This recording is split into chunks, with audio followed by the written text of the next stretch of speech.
This is David White from Heathen, and you're listening to the Brutally Delicious podcast.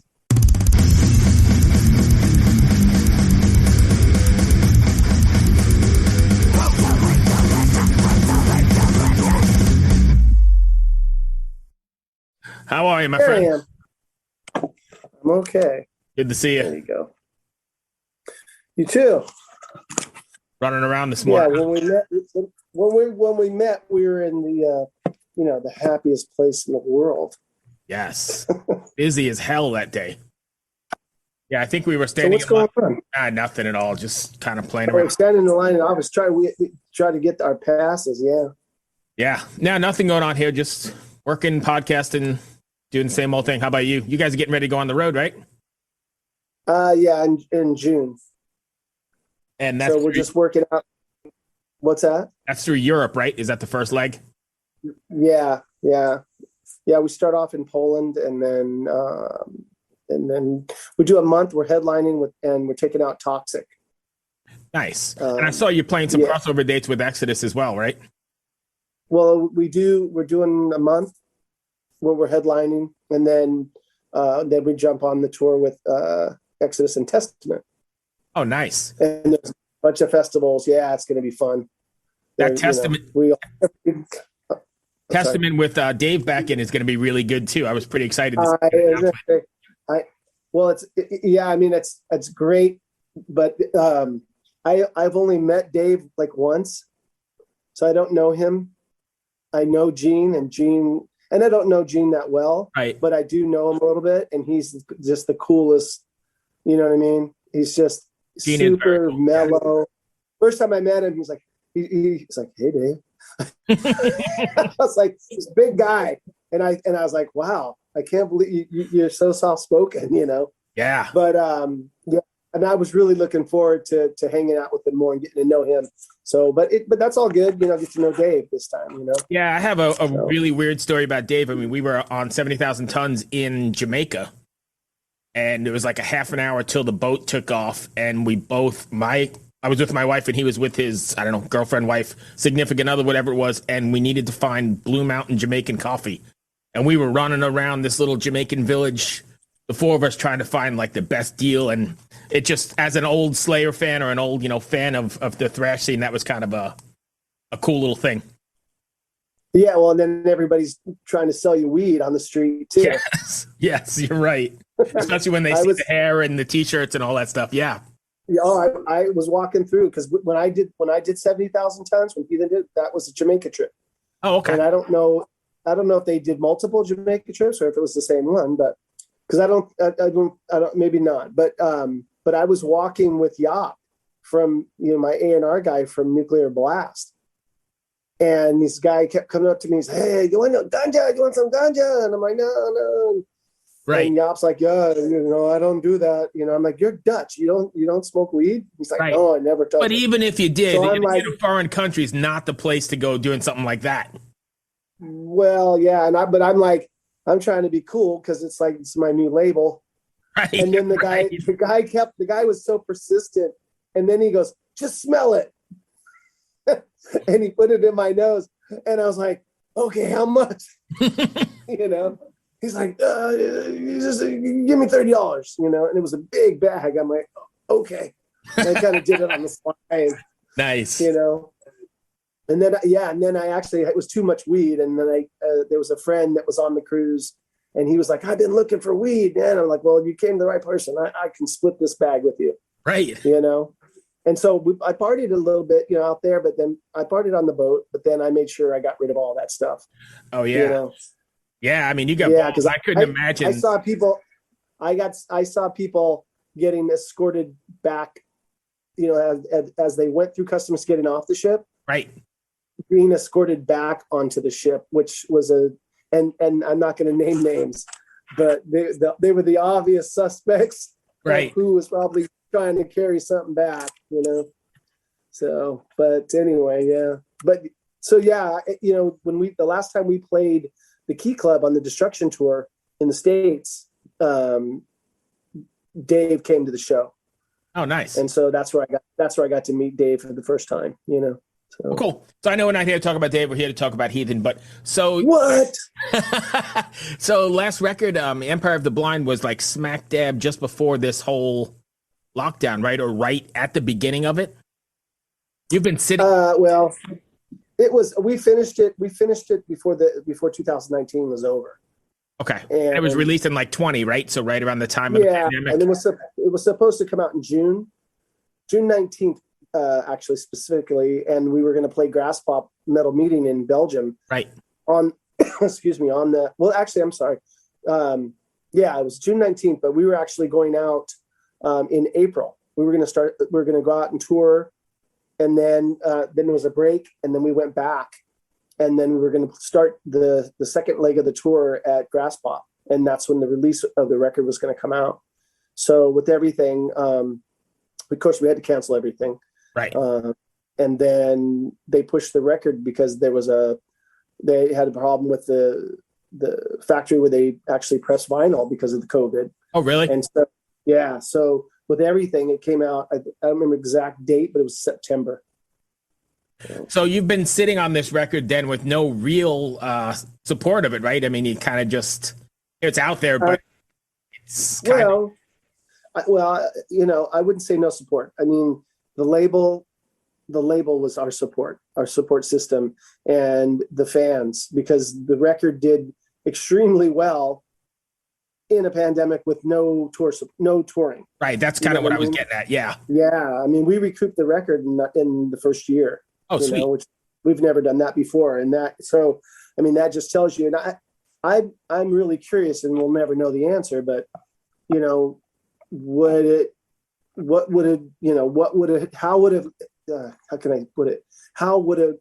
have turned out had we toured? Like, would the result been better, or because we were in a pandemic, everybody was just listening more and really being more involved in all the new music that was coming out, you know what I mean? To get through it. Right. You know what I mean? I think that it's sad, but we live in such a, gimme, I need something new every day, society, that I think that the pandemic sort of forced everybody to slow the fuck down, and it's like, hey, and what's going to get you through your day but music? You know what I mean? So I kind of agree with you, and then I kind of don't, because the music business sort of reinvented itself in that period of time too, right? Because to what you said, there's a new model of like singles every 6 weeks instead of a full length record like you guys did, right? I mean, a lot of bands are having to rethink the whole way going forward. Does that make sense? No, and that's true.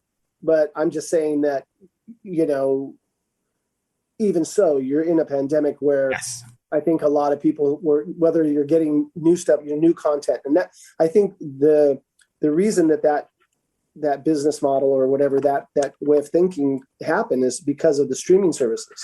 Yes. Forced everybody to do that, because the streaming services they don't pay very well. So, the answer is like, well, I just got to get something new and then get more of this. And, and it kind of sucks.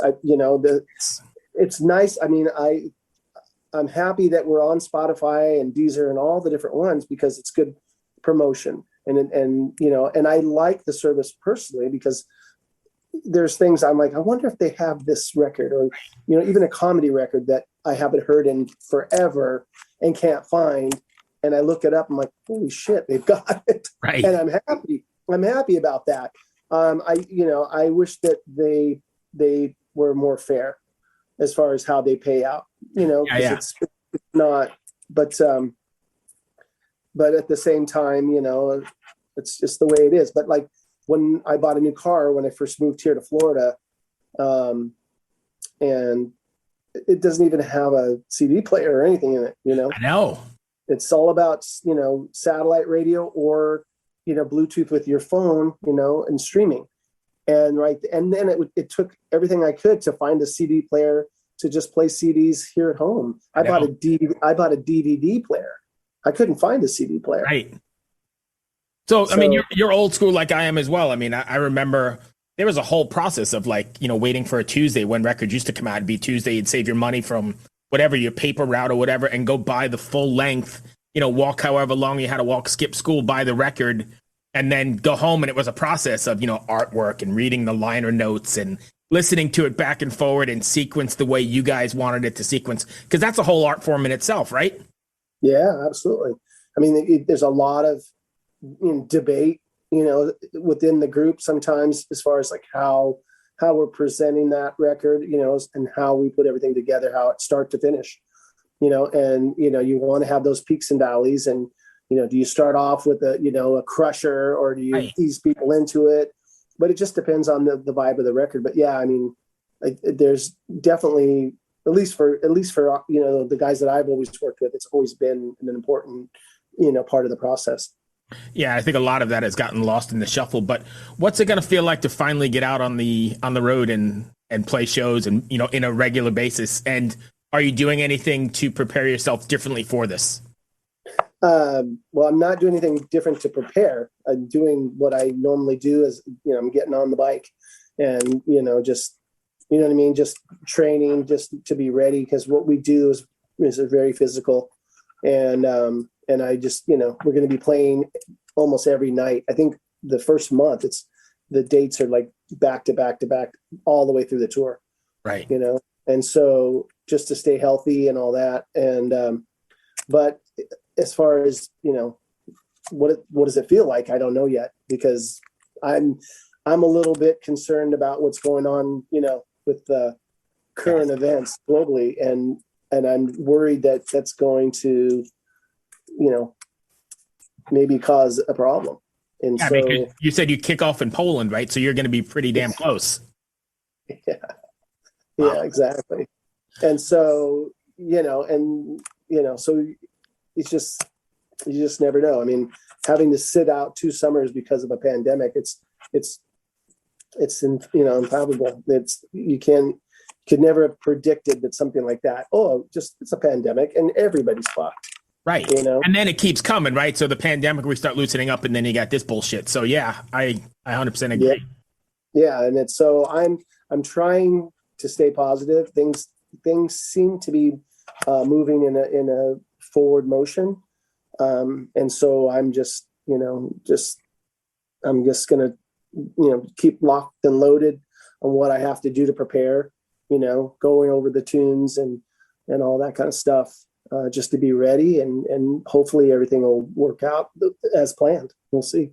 As a band, it's got to be pretty tough or precarious, even, because you've got to prep this stuff ahead of time, right? I mean, you've got to have the back lines and you've got to have all the stuff in motion way before you get there. So there's still this whole unknown as well, right? Well, yeah, and there's money involved. That's what I mean. Yeah, you have to put down deposits for the bus and gear. I mean, we're still working it out to where we, like the first show's in Poland. So we have to work out just having a sound guy and gear just for that particular show, to make sure we have it, we're covered there, and then coming back over to like Germany and all that. Right. So there's a lot of logistics and things. Our guitar player, Craig Lum, is also our manager, and he's, going insane. I imagine. He's not even taking my calls. I'm like, why you're avoiding me? He's like, I'm so stressed out. He's like, there's just, you just don't know. It's just, I'm like, I don't want to know. I said, and I said, but you know what you can do? I said, once the dust settles, just get on a plane and come see me, right. And take a week off here at the beach. Cause we live close to the beach. Right. And, he's like, yeah, it'd be nice.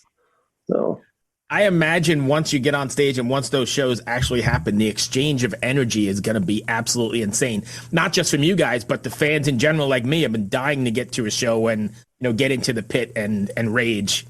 Oh my God. I know. I mean, they just had a big show in the Bay Area on Sunday. It was a day I saw show. that. Yeah. Yeah. And we got the call to see if we wanted to do it, but it logistically and financially, it didn't make sense. Right. We've got our drummers in New York. One of our guitar players is in Arkansas. I'm here in Florida. You know, the other guys are in California, and it would have been like, oh, we'd have to fly in, we'd have to rehearse, because this current lineup has never played together. Oh, wow. Yeah, we have a new bass player, new drummer, Jason Mirza and James DiMaria. And even when we recorded the record, I mean, I never saw Jim. Jim did his drum tracks early on. I saw Jay, me and Jay, you know, went together the first week, and I did vocal tracks and he did bass tracks. And then I went back like a month later with Lee, and I finished all the vocal tracks, and Lee did his stuff. So are you gonna have a chance to get in the studio or in a rehearsal room to flesh it out, or is? Oh, absolutely. I'm trying to get everybody to come here. Yeah. I found a cool studio that's not too far. It's about a 30-minute drive. It's like it's a rehearsal place, but it's just one room. It's the guys put together like a sound stage. Mm-hmm. So it might be a little pricey, but he has all the gear pretty much that we need. We only have to bring drums. That's it. And I have a drum set. Oh, there you go. Very good. Nice. So yeah, Jim will have to use. The guy has a drum set, but it's like this little, you know, it's like a kid's kit. Right. Not gonna happen. But it's really close, and that way we can all come be together for a week or whatever, and hit the beach and relax and eat good food, and then go work and wake up and do it all again, you know. And I don't know if this applies to you, but are there any sort of nerves or any sort of, I guess, anxiety leading up to finally being back out there after so long, or is it just like riding a bike? No. I mean, like I said, my only anxiety is having the plug being pulled out, because we're, you know, about to be in World War III, you know? Yeah. That's the only thing. I'm super, the adrenaline is just there. It's what I love to do. You know, I can't speak for everybody. I mean, I think that I know Jason's never done a big tour before. Mm-hmm. And so he's just freaking out. He just can't wait, you know, and we're just looking forward to being, you know, all together and doing it. And, you know, there's nothing like it. And I imagine the Heathen show is probably going to be multi-generational, right? Because you're going to have people like myself from way back in the day bringing their kids or even grandkids or whatever to a show. It's going to be a whole different scene nowadays, right? Yeah. Well, I mean, it was, you know, when we toured for the last record, it was like that already. You know, when we put the band back together, we just had a demo. We were getting, you know, trying to get a record deal at the time. And we went out in 2005 and we went to Europe, and a lot of fans helped us out, and Nuclear Assault helped us. We jumped on, and they did a bunch of dates, and they let us jump on the tour with them. I think we did like 10 or so, maybe 12 dates with them. And I met kids who were like, yeah, when your first record came out, you know, I was like 4 years old or something, you know. But you know, that's the cool thing. Like, metal has really transcended, and it's still going strong, you know. And it's awesome to see the kids, you know, and the new bands that are thrashing it up, and, you know, that are heavy as hell. You know what I mean? Absolutely. And I think we're going to see sort of a artistic renaissance, maybe not even just in music, but in art and everything, because everybody's been away for 2 years, like honing their craft and really getting their shit down and making really good stuff. And now that we're on the other side of it, I think it's going to be like this explosion of, like you said, really, really good bands and good music and even good paintings. Oh yeah, I hope so. You know, I mean, I've been practicing my guitar. Right. You know what I mean? I've been, you know, this is where I'm sitting now. It's my music room, and I have drums and guitars and keyboards and all that stuff. And, you know, especially in the beginning of the whole pandemic, I mean, when we moved here, we didn't even have a TV, and we just like, yeah, it's okay. And I just would come in here and just play. And I had my iPad. I'm taking guitar courses just to keep learning and to just get better, even though it's not what I do, like with Heathen. Right. It helps me because I do other side projects and, you know, for songwriting. Right. You know? Yeah. I mean, you got to keep your chops up, I'm sure. Right. Yeah. And I play a lot of drums. And that's a great cardio. Oh, yeah. Especially this kind of music. Yeah. Yeah. Oh God. You know, I've been working on some of the new stuff. I can play Empire of the Blind pretty well now. I've got it Really? down. Yeah. But there's good little pockets of it where it's not just ultra fast. It's just got this really cool groove, a lot of technical double bass stuff, not just, fast stuff, but just, a lot of these shifting rhythms. And, but that's in my wheelhouse. I've been playing drums for a long, long time. So all this time you've had down to practice and rehearse, do you have new Heathen stuff in the works, or is it too early? Oh, of course we do. Yeah.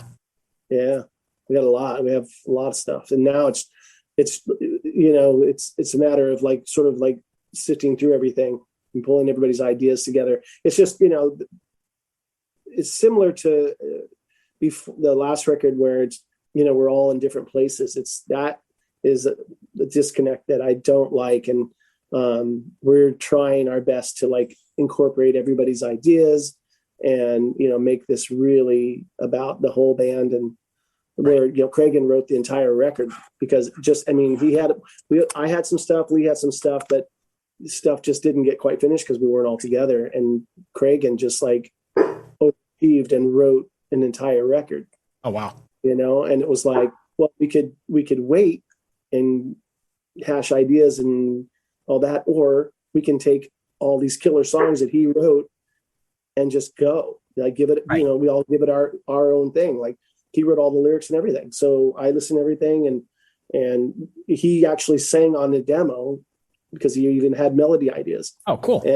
And so wherever, because I've been singing for a long time, there's little things here and there where it's like, well, I would do it this way. Right.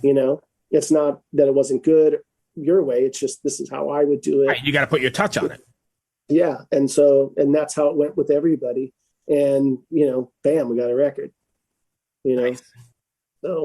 So I know we're running up on time here, but I know the European tour is already set in stone, hopefully. And you had any chance of coming to the States at all, or is that too early? Well, I sure hope so. We're doing Europe, and then we have I think we have about a week. I don't know how many shows, but we're supposed to go to South America. We have a big festival in Brazil, in Sao Paulo.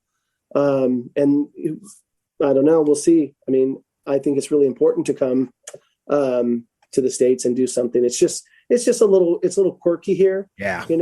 And so I think, we've been talking about maybe even just figuring out where we can do some one-offs here and there. Right. Like go to California. We could play Sacramento. We can play the Bay Area. We can play in LA maybe. And just so basically like hit major cities, and then if we can get some other, places to play, it just has to make sense.